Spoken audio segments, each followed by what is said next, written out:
Les enfants de la République, Frédéric Aziza. Radio J. Bonjour et bienvenue dans Les enfants de la République dont vous êtes l'invité Hubert Védrine. Bonjour. Bonjour. Votre parcours, Hubert Védrine, est celui d'un grand serviteur de la République comme secrétaire général de l'Élysée sous François Mitterrand, doublé d'un diplomate reconnu en France et à l'international, depuis votre passage à la tête du Quai d'Orsay entre 1997 et 2002 sous Jacques Chirac et Lionel Jospin. Vous êtes aussi un auteur prolixe. Votre dernier ouvrage, Grand diplomate, que vous avez rédigé avec une équipe d'historiens, de journalistes et d'ambassadeurs, est publié chez Perrin. Un ouvrage consacré aux figures de proue de la diplomatie du XVe siècle à nos jours, soit une période correspondant à la domination du monde par l'Occident. Ça a changé depuis. Par l'Europe. Par l'Europe essentiellement. Pourquoi ce livre ? Comment vous est venue l'idée d'écrire ce livre sur les grands diplomates et pourquoi maintenant ? Et puis d'ailleurs, est-ce qu'il faut vous considérer comme un grand diplomate ? Alors, j'ai pas eu l'idée moi. C'est l'éditeur, le patron de Perrin, Benoît Hiver. Ce que vous expliquez dans l'introduction. Mais je trouvais que c'était une bonne idée. J'ai une passion de l'histoire. L'histoire est très, très appréciée en France. Les gens lisent beaucoup. Et en même temps, il fallait trouver quand même se mettre d'accord sur les 20 personnages. Ça aurait pu être 20, 22, 23, enfin bon. Et d'ailleurs, on va citer tous les personnages dont vous parlez dans ce livre. Il y en a que vous auriez aimé citer qui ne le sont pas ? Non, il nous manque 2 ou 3, mais qu'on mettra peut-être dans une édition poche. Enfin, fondamentalement, c'est quand même les personnages. C'est pas les numéros 1, c'est pas les rois ni les. C'est ceux qui ont marqué leur temps, quelque part. Hein. C'est ceux qui ont conduit la politique étrangère de leur pays. Quand il y avait un problème d'équilibre ou de déséquilibre, d'ailleurs, entre la France, l'Angleterre, la Prusse, l'Autriche, la Suède, la Russie, etc. Bon, donc Benoît Hiver me l'a proposé, j'ai accepté. Et j'ai voulu ajouter donc c'est pas moi qui ai écrit, il y a 20 auteurs de qualité, certains déjà très, très connus, d'autres moins, mais qui sont des historiens tout à fait remarquables. Madame Berthière, qui en dépit de son âge avancé, on peut le dire parce qu'elle le dit elle-même, a tenu à rédiger le Mazarin. C'est la meilleure spécialiste qu'on ait jamais vue sur Mazarin, par exemple. Et pourquoi vous avez fait appel à Gérard Inger, par exemple ? Inger, parce qu'il a écrit déjà sur Aubryon. Il était très bon sur le sujet. Donc il y avait une connaissance du sujet. La plupart d'entre eux ont déjà écrit. Des spécialistes, quoi. Spécialistes, comme Bernard de Montferrand sur Vergène, par exemple. C'est des spécialistes ou des historiens reconnus.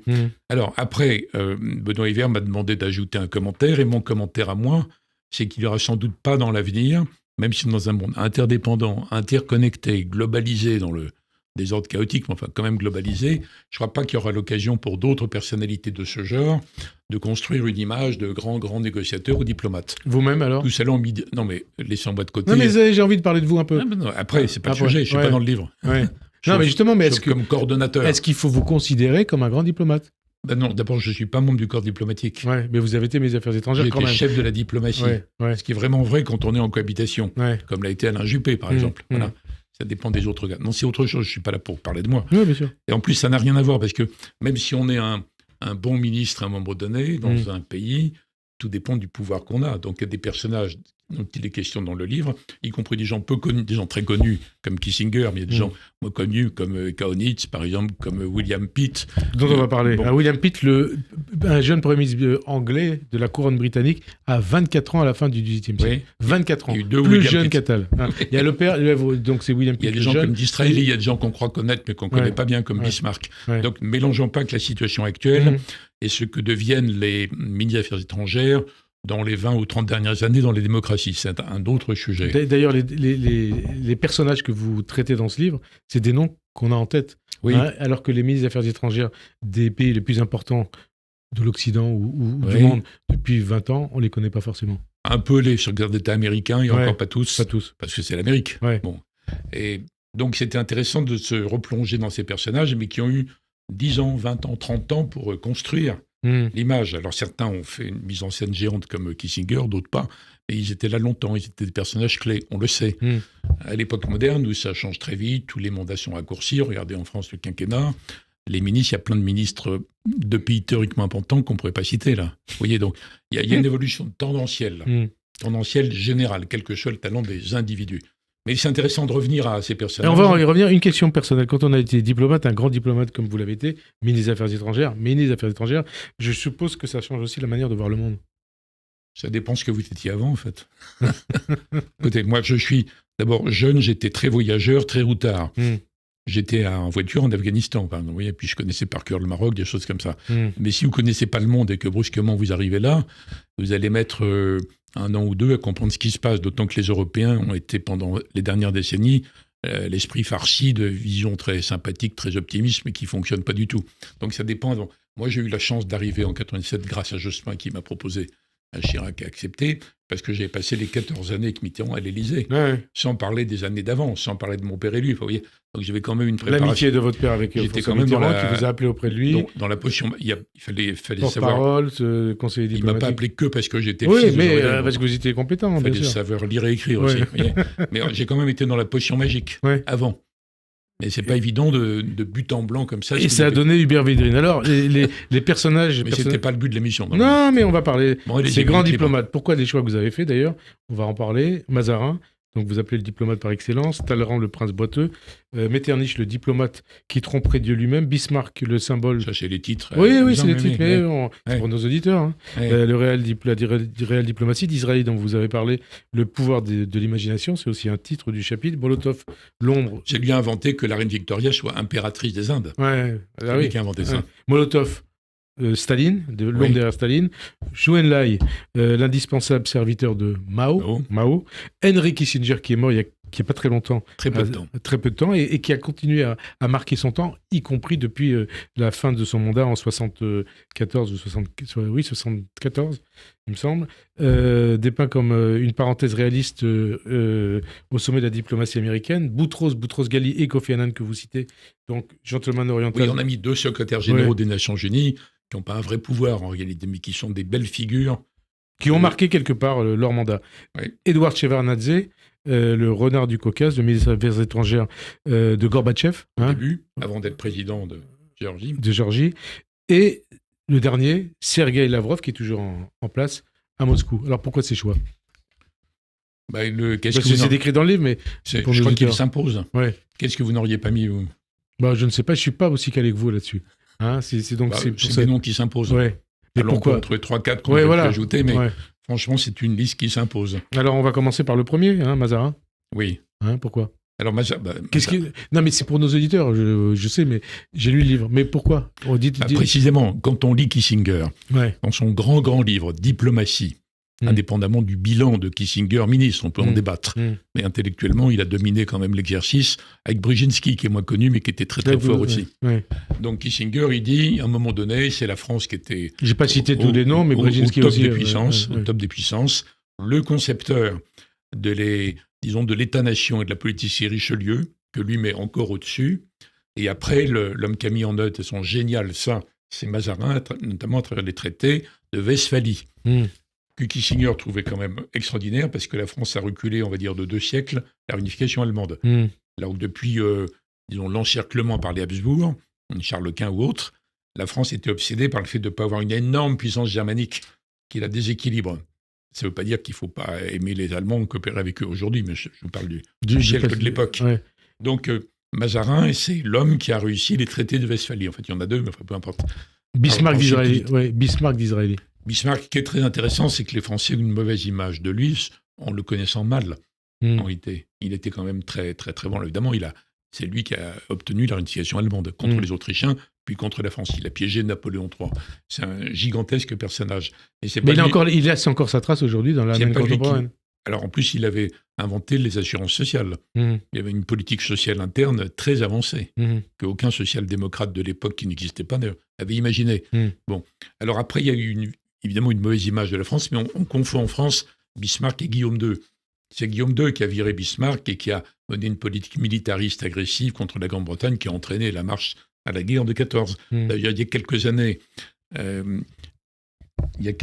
il y avait une polémique à propos de Madame Merkel et quelqu'un l'avait traité de Bismarck. C'est terrible, c'est un nouveau Bismarck.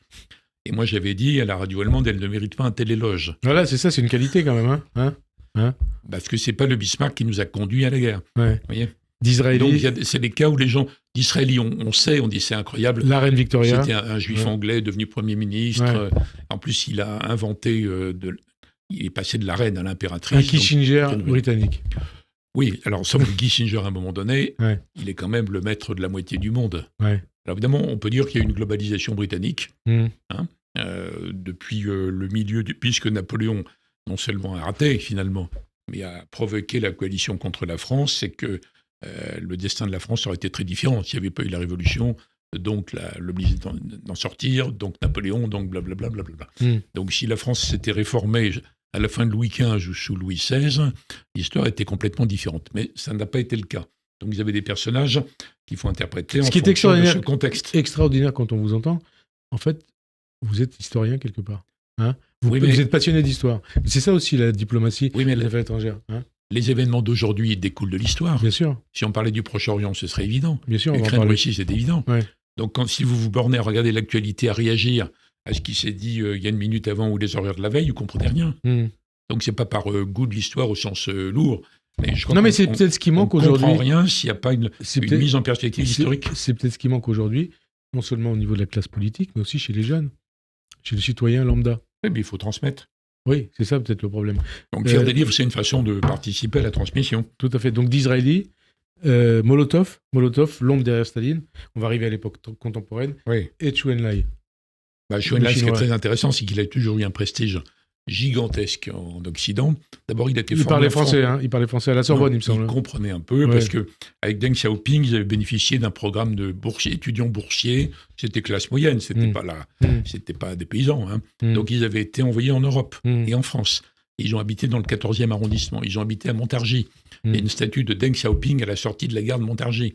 Et Chou En-lai a connu la France. Ils ont connu Ho Chi Minh, qui allait fonder plus tard le Parti communiste vietnamien par rapport à ça. Ouais. Donc il y a une sorte de francophilie complètement mais qui a disparu depuis. Un peu abstraite, complètement, chez les dirigeants c'était pas le même monde à l'époque. Chinois. Alors après, Chou En-lai étant tellement élégant, tellement l'image même du mandarin subtil, intelligent, cultivé, connaissant l'histoire de la Chine et celle des autres, que l'Occident a adoré Chou En-lai. Mais il y a un débat chez les spécialistes. En réalité, est-ce qu'il y a eu la moindre marge de manœuvre par rapport aux folies de Mao ? Est-ce qu'il n'aurait pas pu endiguer un peu plus Mao ? Donc le débat n'est pas conclu, mais on en parle. On ne peut pas passer à côté de Chou En-lai, mais on n'en parle pas de façon hagiographique. C'est pas si simple que ça. Non, mais c'est des constats. Mao était effrayant avec lui à la fin. Quand Chou En-lai avait un cancer de l'estomac après, Mao l'empêchait de se soigner carrément à la fin. Alors, Molotov. Mais Mao, c'est effrayant. C'est comme Jean-Jacques Clan, Yvan le Terrible, etc. Enfin, Yvan le Terrible, peut-être pas, mais en tout cas... Attendez, vous avez relisé sur Yvan le Terrible, vous verrez. Mais je sais, mais Yvan le Terrible, c'est quand même 10 fois pire que Mao au niveau de la... Pas au niveau du nombre de morts. Mais au niveau de la manière de tuer les gens.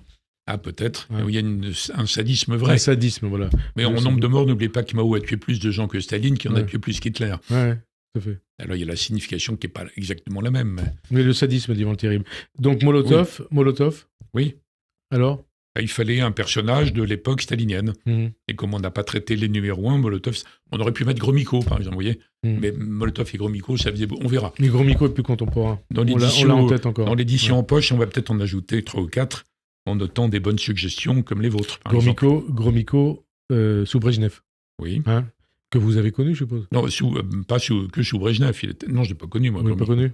Non, il était encore là quand Gorbatchev est arrivé, donc j'ai pu le voir de loin. Ouais, c'est ça, connu, ça veut dire il a quand même fait le croiser. La Le décision chez les vieillards podagres du bureau politique à la fin des fins, quand Brejnev avait disparu, Andropov était mort, Tchernenko, qui était une sorte de moribond, était mort à son tour.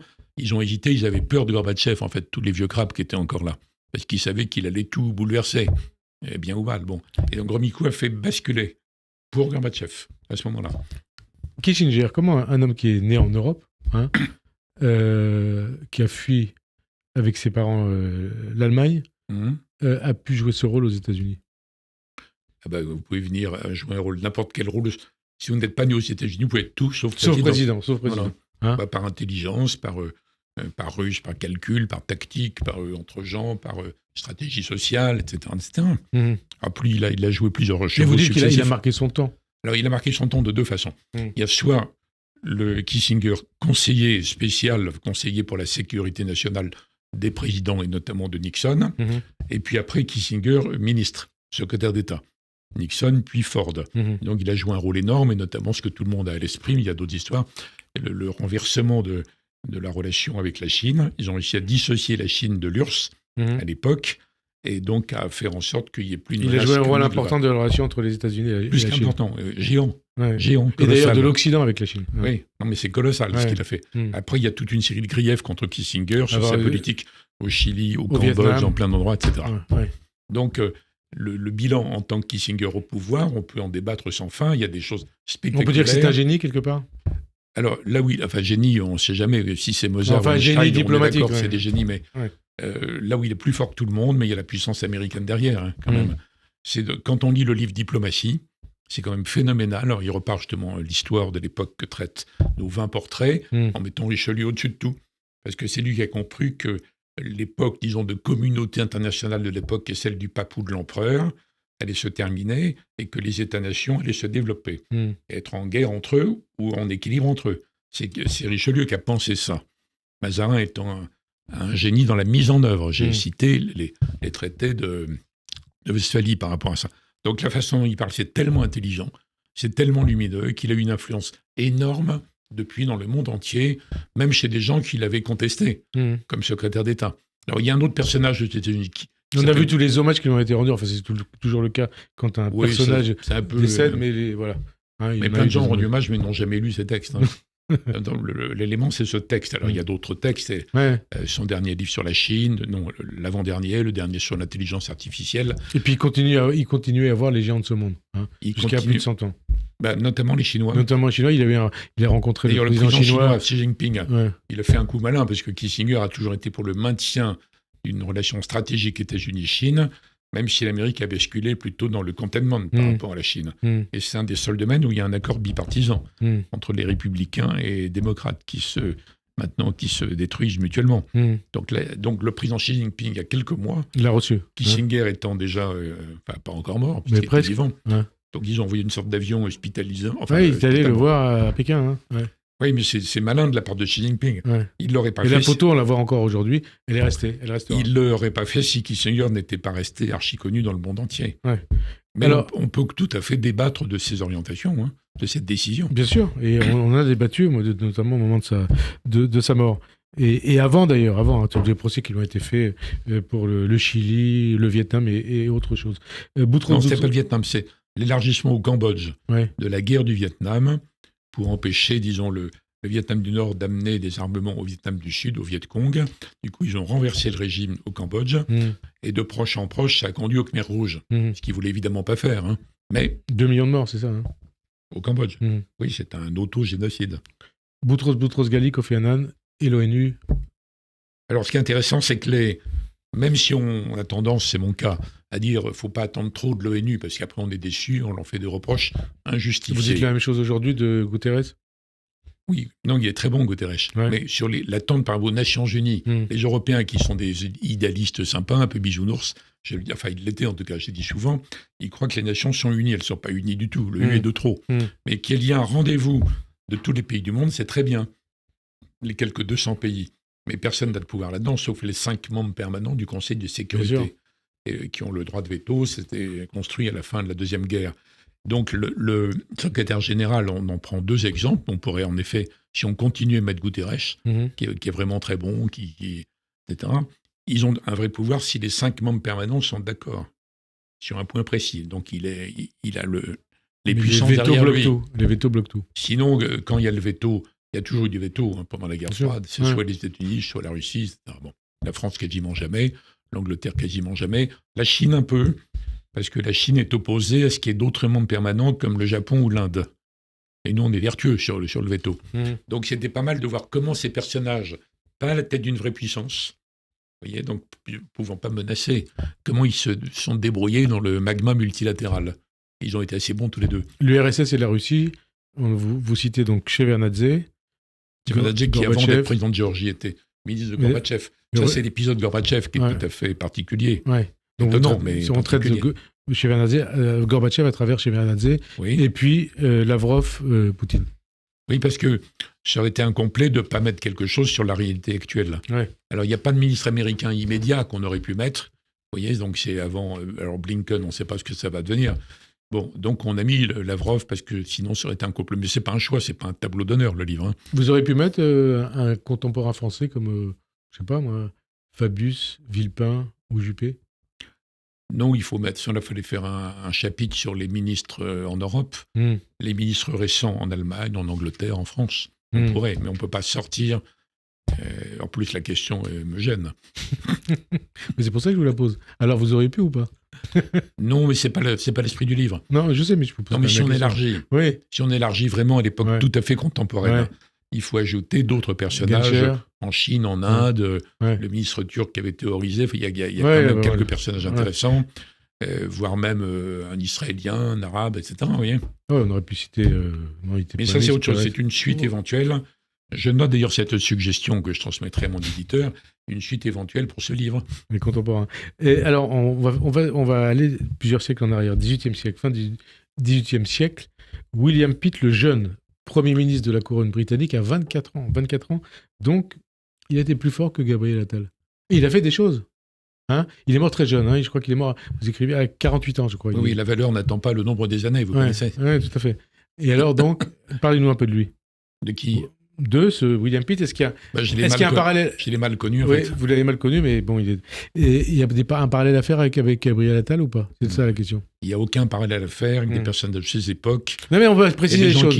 On va préciser les choses. Il n'avait pas de majorité. Il a dû composer avec les vieux briscards qui ne le respectaient guère. Non, mais ce n'était pas un vrai régime parlementaire comme aujourd'hui. Bien sûr, il a gouverné avec des votes hostiles, et puis il a incarné aussi le renouveau quand il est arrivé, 24 ans. Oui. Oui. Donc, on peut faire ce parallèle ou c'est un non-sens? Non, c'est amusant. C'est amusant, mais ce n'est pas significatif. C'est complètement. De toute façon, le mode d'exercice, le mode de travail, le mode de gouvernement, le mode de décision dans les démocraties contemporaines, n'a rien à voir avec dans l'époque du raccourcissement des mandats, dans l'époque de l'impatience démocratique, dans l'époque de la contestation de la démocratie représentative, dans l'époque de l'information continue, dans l'époque des réseaux sociaux. Ça n'a rien à voir. Rien. Alors, il y a des dirigeants qui s'y collent quand même, parce qu'il faut bien qu'il y ait quelqu'un. Il y en a qui le font avec un immense mérite. C'est devenu très, très compliqué, presque impossible, de gouverner les démocraties modernes. Alors, quand on prend les personnes dans le passé... Parce qu'on parle aussi des réseaux sociaux, des chaînes info. Oui. Ça, c'est dû à ça, peut-être, aussi. Oui, c'est les démocraties contemporaines, ça. C'est ça. Plus en Europe, les États-Unis, c'est maintenant 2 pays face à face. Bon. Donc, même si les dirigeants qu'on peut citer dans le passé étaient confrontés à des difficultés énormes, avec un clan dans la cour qui était contre eux, le parti, ça n'a pas de rapport en fait. C'est complètement différent. En plus, la décision se prenait à 3 ou 4. 3 ou 4. Donc il n'y avait pas un débat permanent sur est-ce qu'il faut faire ceci ou cela. Il y avait des courants, par exemple. Autour du roi de France, il y a souvent eu un parti catholique espagnol ultra, vous voyez, qui était absolument opposé aux politiques des rois de France, consistant à s'appuyer sur les Turcs pour équilibrer l'éventuelle menace germanique. Il y avait un parti donc espagnol ou Habsbourg ou ceci ou cela, à Londres aussi. Mais ce n'est pas comparable avec aujourd'hui. Est-ce que tous ces grands diplomates, les 20 que vous citez... Ils ne sont pas tous ministres des Affaires étrangères, des grands négociateurs en fait. Est-ce qu'ils sont faits de la même fibre? Et qu'est-ce qu'ils ont en commun? Et est-ce qu'ils ont en commun des choses avec ceux qui leur ont succédé à l'époque contemporaine? Ils ont en commun le fait d'appartenir à une culture européenne, une civilisation européenne qui ne se voyait pas comme telle et qui, je pensais d'ailleurs, la seule civilisation de l'époque. Donc il y a une sorte de vision avec des gens très très inspirés par la culture classique. Ils connaissaient très bien les Grecs, les Romains, tout ce qui s'était passé, la politique de l'Empire romain pour essayer de combattre les Parthes. Ils savaient tout ça par cœur en fait. Donc il y a un degré de culture. Tous ces gens-là parlaient français. Dans la plupart des cas, c'est... Les grandes années de la France, la grande époque française. Ça dure longtemps parce que ça va, disons, de Louis XIV. Oui, les grandes années, les siècles. Richelieu, il y a l'enchaînement. Louis XIII, Richelieu, après Colbert, Louis XIV. Et, disons, la domination de la langue française dans toute la diplomatie, dans toutes les cours en Europe, ça va jusqu'au début du XXe quand même. C'est Clemenceau qui accepte que le traité de Versailles soit rédigé en français et en anglais. Mais le français est encore dominant pendant un petit moment. Donc ça dure assez longtemps, vous voyez. Donc on ne peut pas bien comparer il y a des choses à comparer, mais je dirais tout de suite que la comparaison à faire, ce n'est pas tellement entre les grands, disons, leaders, conducteurs des politiques étrangères en Europe, entre le 16e et le 20e, c'est entre ce monde de l'époque là-bas et le monde actuel, global, et pas l'Europe. Si vous n'êtes pas à comprendre le Conseil européen, ça, ni les rapports franco-allemands d'aujourd'hui. Par contre, quand vous réfléchissez sur États-Unis, Chine, Inde, Russie, le Moyen-Orient et compagnie, vous dites, mais mon Dieu, comment ça va tourner? C'est pas inutile de regarder comment ça a été géré bien ou mal à l'époque. Dans ces époques. Ouais. Et par exemple, le congrès de Vienne en 1815, où Talleyrand réussit le coup de génie de transformer la France, qui était un sujet d'opprobre et de menaces et d'inquiétude, en un pays qui est copartenaire de l'équilibre européen pour un siècle. Donc vous avez un siècle à peu près, alors il y a la guerre de Crimée, mais globalement, c'est un siècle de stabilité à l'époque. Donc est-ce qu'on y arrivera dans le monde actuel? Est-ce qu'on va réinventer la coexistence pacifique entre les uns et les autres? C'est pas joué d'avance. Mais ça sert à rien d'invoquer la communauté internationale. Elle n'existe pas encore, il n'y en a pas. En fait, c'est une foire en poigne. Ni même de se référer qu'à la guerre froide, parce que c'est plus compliqué. D'où l'intérêt de ces siècles d'avant. Et alors, le siècle d'aujourd'hui, les années que l'on vit actuellement, une question simple, ou pas d'ailleurs. Quel jugement vous portez sur le nouveau ministre des Affaires étrangères, Stéphane Séjourné, et quel conseil vous pourriez lui donner? Attendez, depuis que j'ai quitté le gouvernement, ça fait maintenant longtemps, parce que c'était en 2002. Il y a eu pas mal de ministres. Je n'ai jamais donné de conseils comme ça à la radio aux dirigeants. Alors, qu'est-ce que... Je n'évalue pas. Qu'est-ce que vous pensez du président X ou Y? J'en pense rien, je ne vais pas le dire là. Donc, s'il y a des choses à leur dire, je leur dis en direct. Vous l'avez rencontré déjà ou pas? Oui, je les connais tous. Non, mais depuis qu'il est arrivé, Stéphane Séjourné. Je suis en contact avec lui. Ouais, il vous demande des conseils? Mais je ne parle pas de ces choses-là. Vous ne parlez pas de ces choses-là. Alors, ça m'arrive de dire, je pense que sur tel ou tel sujet, voilà ce qu'il faudrait faire. J'ai mon avis sur l'affaire du Proche-Orient, par exemple. Ouais, on va en parler. Mais je ne porte pas d'évaluation, ça serait ridiculement prétentieux. En plus, je sais que c'est très compliqué, donc je suis animé par une sorte de... Et bon, je n'ai pas été président, mais j'étais quand même au cœur des machins, des systèmes sous Mitterrand et sous Chirac. Je sais à quel point c'est dur. C'est effroyablement dur, c'est de plus en plus dur. Donc je suis animé par une sorte de compréhension confraternelle. Vous voyez ce que je veux dire? Donc on ne va pas juger comme ça. Compréhension confraternelle, et puis comme vous avez été proche du pouvoir, du temps de Mitterrand. C'est dans le pouvoir, pas proche de... Oui, du temps de Jospin, Mitterrand. Non, mais ça vous fait vivre les choses. Oui, justement. C'est pas prétentieux, je veux dire, c'est pas mieux que de le vivre depuis la rue. Alors, la question est simple. Différent. Est-ce que vous voyez des points communs entre le président que vous avez très bien connu, François Mitterrand, et Emmanuel Macron? Mais la question est tordue, mais pour aboutir à la même réponse. Ouais. Mais je pense qu'il y a une vraie différence quand on passe au quinquennat. Ouais. C'est pas la même chose. La durée n'est pas la même. Donc le président qui est là, quel qu'il soit, peut pas se dire de toute façon, je suis là pour plus longtemps que les députés. Et les députés ne le voient pas comme ça. Vous voyez, ça c'est une première chose. Deuxièmement, les Occidentaux n'ont plus le monopole de la puissance. Ils découvrent ça maintenant avec 30 ans de retard, qu'il y a une sorte de chute globale qui est certainement incohérent et hétéroclite, mais enfin, qui a quand même une rhétorique générale qui est anti-occidentale, en tout cas post-occidentale. Donc les Occidentaux sont indignés, révulsés, inquiets, etc. Et c'est un phénomène qui dure depuis très longtemps, ça. Très longtemps. Donc n'importe quel pays, même dominant, même les États-Unis, que j'ai appelé l'hyperpuissance dans la décennie 90, et même les grands pays européens, dont la France, la Grande-Bretagne, ils sont marqués par ça. Donc il y a pas une décadence au sens moral, il y a un déclin relatif de puissance. Donc après, vous devez... L'appréciation que vous avez envie de porter sur les présidents, sur les ministres, tenez compte de ça. Soyez pas indulgents, mais honnêtes par rapport à ça. Ils n'ont pas les mêmes leviers. D'autre part, on s'est engagé énormément dans une construction européenne, plus ou moins intégrée selon les domaines. Donc il y a plein de cas où on ne peut pas dire comme ça ce qu'on veut. Il faut commencer par palabrer avec les 26 autres. Donc tout est très compliqué. Vous voyez, ça complique beaucoup les comparaisons. Tout est très compliqué, tout se complique beaucoup. D'ailleurs, la Corée du Nord, par exemple. C'est pas un problème, ça. C'est pas un problème pour vous? Non, il est effrayant, pour les gens qui il n'y a pas de risque. Non, il fait ça pour se protéger. Ouais. Donc, périodiquement, si on l'oublie, il menace, il envoie des missiles à droite à gauche. Ouais. Pour montrer, il ne faut surtout pas m'attaquer. Et ce n'est pas un vrai sujet d'inquiétude. Alors, le sujet d'inquiétude aujourd'hui, parce qu'il ne reste plus beaucoup de temps, un peu plus d'un quart d'heure. La guerre entre Israël et le Hamas, ce 28 janvier marque le 114e jour du ce qu'on appelle le pogrom du 7 octobre en Israël. Est-ce que vous considérez comme légitime la riposte d'Israël et quelque part sa volonté d'éradiquer le Hamas? Et deuxième question qui est un peu liée à ça, pourquoi 75 ans après la création d'Israël, on met toujours en cause la légitimité de cet État et on cherche quelque part aussi à nazifier l'État juif? Vous savez... Parce que vous en avez parlé dans votre précédent livre. Je trouve ça absolument horrible parce que moi j'ai été associé à beaucoup de séquences du processus de paix. Ouais.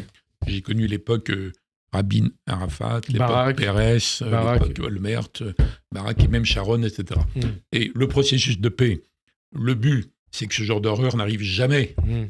aussi bien l'attaque du Hamas que la guerre qu'il faut mener après.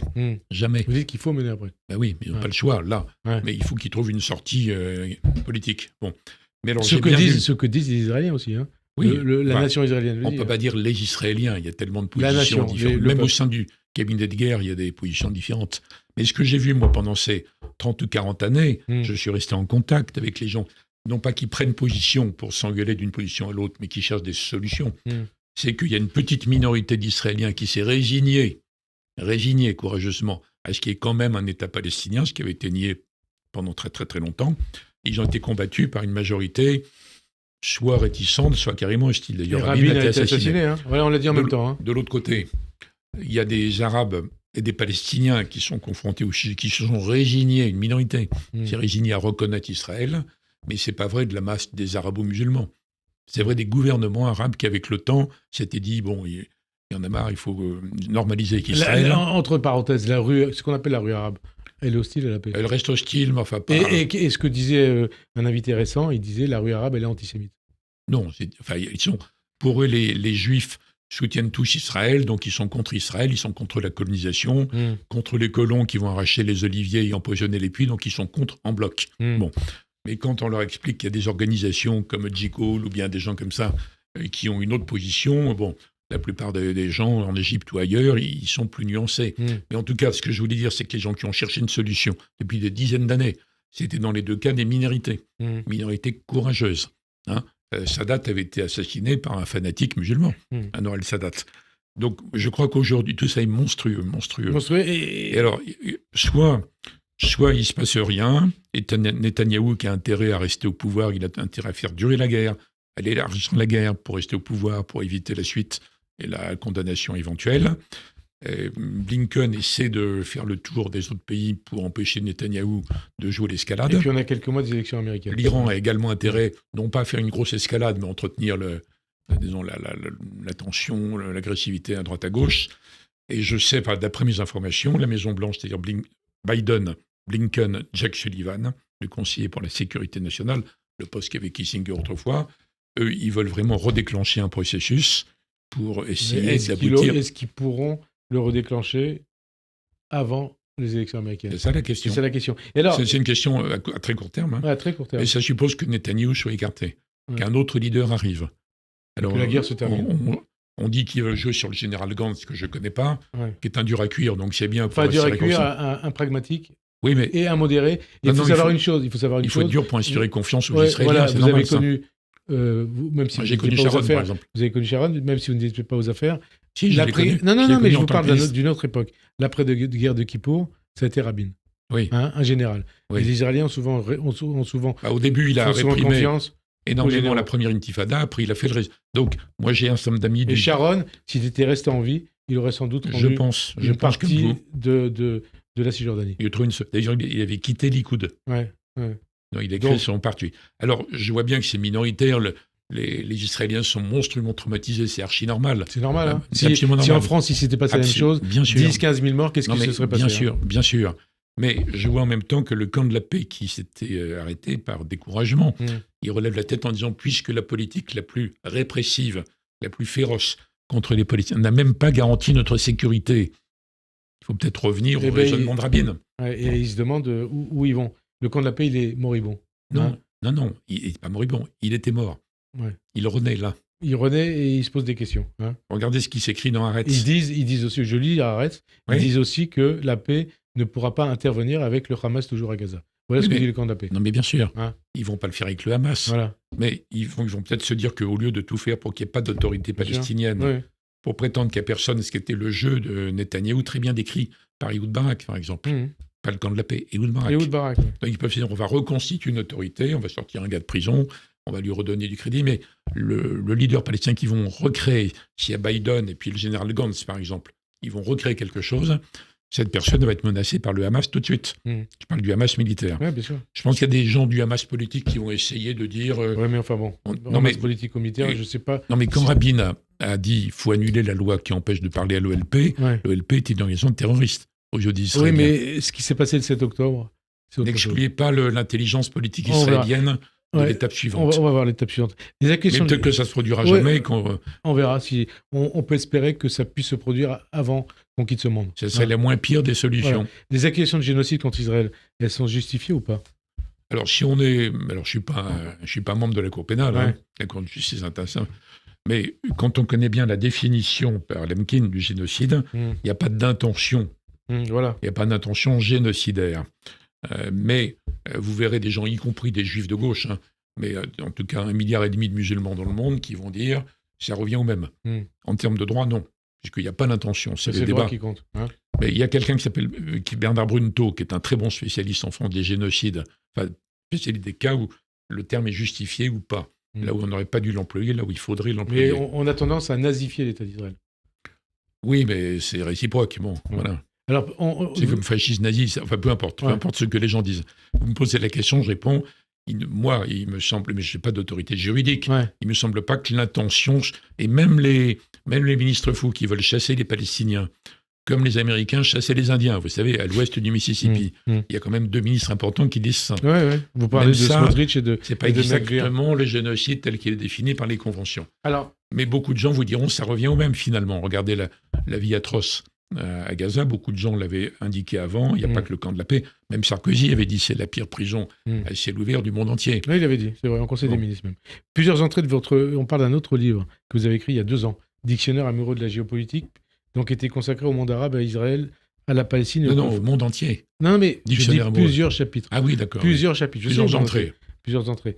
Au conflit proche-oriental, la guerre entre Israël et le Hamas, elle change de quoi du point de vue géopolitique? Moi, j'espère qu'elle révèle aux Israéliens qui, en majorité, veulent vivre en paix et en sécurité. Point, ils n'ont pas de mauvaises intentions.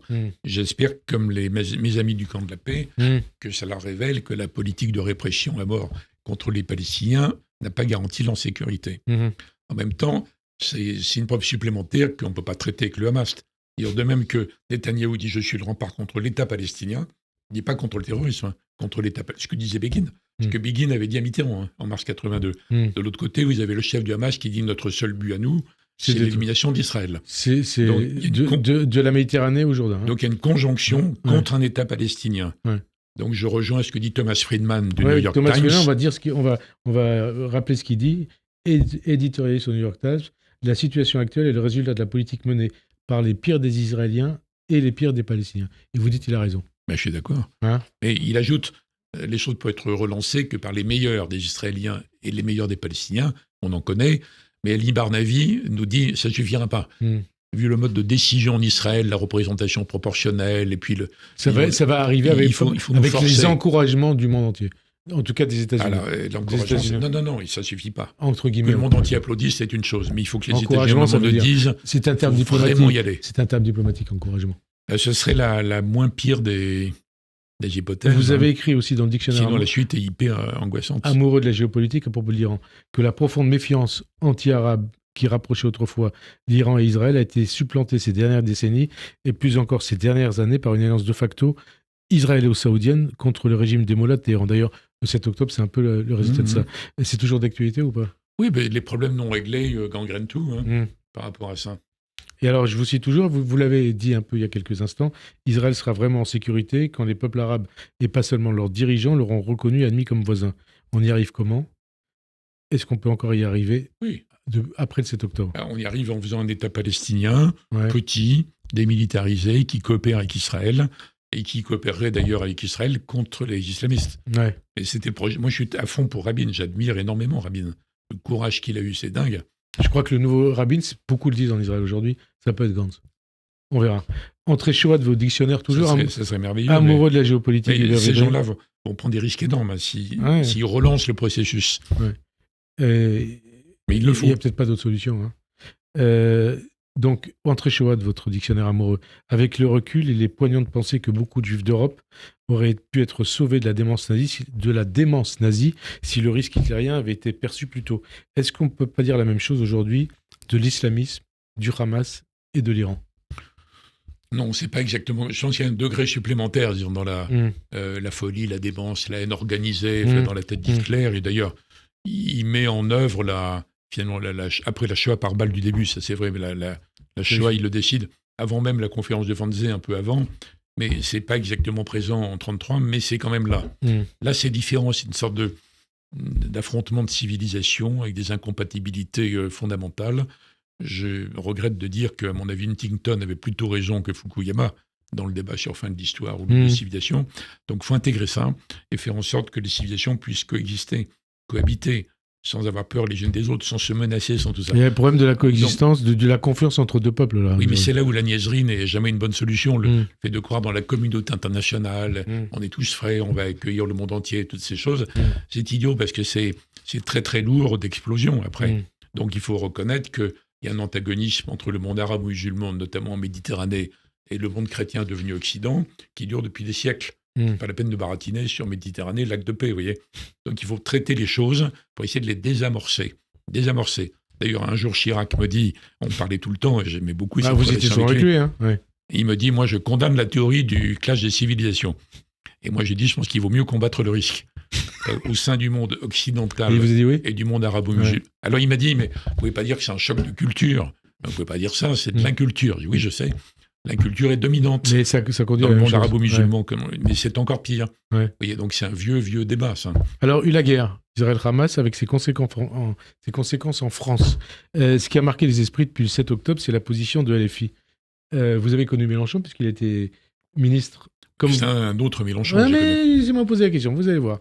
Ministre comme vous de Lionel Jospin, un peu 3 ans après vous, il me semble, il a été mitterrandiste, comme vous. Ministre de Jospin... C'est le moment où il a changé. J'étais encore plus mitterrandien que mitterrandiste. Ouais, mais c'est le moment où il a changé. Je ne sais pas. Il a vrillé ? Je ne sais pas. Oui, si, vous savez. Non, je ne sais pas. Vous constatez les choses. Oui, qu'est-ce qui s'est passé ? Non, il a vraiment changé. Et puis, il y a la question de son parti, de son électorat, de sa base. Vous dites parti ou vous dites secte ? Il y a beaucoup de partis qui ressemblent à des sectes. Le Parti communiste, à sa grande époque, était une secte. Mais là, la grande époque de LFI. De Sartre contre Camus, le Parti communiste est une secte, par exemple. LFI, aujourd'hui, c'est quoi ? J'en sais rien, mais peu importe. Je ne pense pas qu'il puisse arriver jamais au pouvoir par rapport à ça. Et la façon en France de réagir à ces événements en prenant des positions radicales. Après, on mène des guerres de position, des guerres de tranchées. On s'insulte d'une tranchée à l'autre. Et ça ne sert à rien. À quoi ça sert ? Parler entre quoi ? Entre les dirigeants politiques, les personnes... Non, je parle de l'opinion telle qu'elle est fabriquée. Les journaux, le fait d'exaspérer sans arrêt, d'exagérer. Et là, c'est les réseaux sociaux aussi. Non, la seule chose qui m'intéresse, moi, depuis toujours, c'est les gens qui cherchent des solutions. La situation au Proche-Orient est épouvantable. C'est hyper inquiétant pour les Israéliens et pour les Juifs. C'est monstrueux pour les habitants de Gaza. C'est quand même honteux pour les Palestiniens. Bon, il faut aider ces gens-là à en sortir. En plus, la France a quand même 500 ou 600 000 Juifs qui sont hyper inquiets, c'est normal. Quand même plusieurs millions de musulmans, avec une proportion... je ne vais pas citer, mais réel d'islamisme par rapport à ça. Donc la France a absolument intérêt... Vous auriez dit la même chose il y a quelques années ? Peut-être en moins net, mais déjà, il y a déjà des textes de moi où je dis on est le pays qui a le plus intérêt à agir pour la solution.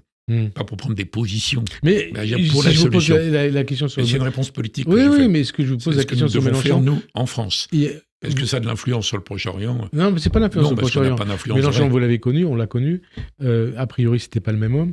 Et il multiplie depuis des années les tweets et les déclarations Roland nauséabonds sur le CRIF, sur souvent des personnalités d'origine juive, comme Yael Braun-Pivet, Elisabeth Borne, Pierre Moscovici, 2013. Il parle plus finance que France, une déclaration de ce type. Quel regard vous portez sur lui quand on dit... Vous entendez des gens dire... Qui ? Mélenchon. Toujours Mélenchon. Antisémite, à l'insu de son plein gré. Mais j'entre pas dans ces débats. C'est le résultat de plusieurs décennies de problèmes non réglés. Et les gens en question, ils ont raison de s'indigner de Mélenchon. Mais qu'est-ce qu'ils ont dit contre la politique des colons en Cisjordanie ? Ils ont fait des manifs contre les gars qui arrachent les oliviers et qui tuent sur les gamins palestiniens. Qu'est-ce qu'ils ont dit ? Mais là, on est en France. Même en France. Ce serait très bien que les défendeurs légitimes de la sécurité d'Israël, qui est un élément fondamental, se soient mobilisés en même temps, comme les gens du camp de la paix. Mais est-ce que ça veut dire que... Le camp de la paix, si jamais... Je comprends ce que vous dites. Mais je réponds à votre question. C'est évident, c'est très facile de condamner Mélenchon, tellement il a des énormités. Oui, c'est facile de le condamner. Mais est-ce que les gens en question se sont mobilisés pour dire on est à la pointe de la recherche d'une solution ? Le camp de la paix israélien, c'est jamais sans soutenu ici. Tout le monde s'en fichait. Et l'évolution, il y a une différence totale entre la période qui va de Rabin à Sharon, vous avez rappelé Sharon, je suis d'accord, et la période des gouvernements Netanyahou. avec des partis qui sont vraiment extrémistes, qui mènent la politique contre les Indiens. Et aujourd'hui, Netanyahu en opposition dure avec Biden. Hein, non mais c'est Biden je sais pas qui voudrait l'éjecter. Donc je veux dire, dans le débat franco-français qui tourne en rond, où les gens se disputent comme ça, s'il y avait eu une autre présentation du soutien à Israël, Mélenchon ne pourrait pas écrire ces énormités. Dernière énormité. Antisémite ou pas? Oui. Une question. Hein, je sais pas, j'ai pas relu ces textes, mais ça sert à rien. Attendez. Oh, ça sert à rien. Non, mais j'ai une minute. Ouais. Je n'aime pas ce débat parce que Netanyahou l'a utilisé dès qu'il est arrivé pour empêcher toute expression d'une politique diplomatique européenne. Et dès que quelqu'un disait il y a encore un problème palestinien à résoudre, il disait c'est de l'antisémitisme. Et au lieu de l'engueuler, les dirigeants européens passaient sous la table. Dernière question. Donc c'est une nation qui est frauduleuse. Dernière question, il nous reste quelques secondes. À qui faut-il faire le plus confiance pour faire avancer le monde? Aux dirigeants politiques, aux diplomates, aux intellectuels ou aux décideurs économiques?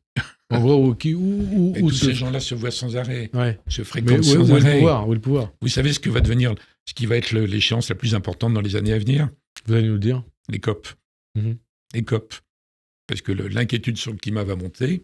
L'inquiétude, donc COP climat, COP biodiversité, de petit à petit, assez rapidement. Oui, parce que vous parlez de l'écologie aussi. Hein. Non, mais pas moi qui parle d'écologie. Non, mais c'est la réalité vous de la panique. Que c'est important. Hein, ça va devenir plus important que l'Assemblée générale des Nations unies, que le G7, que le G20, même que la question du Proche-Orient.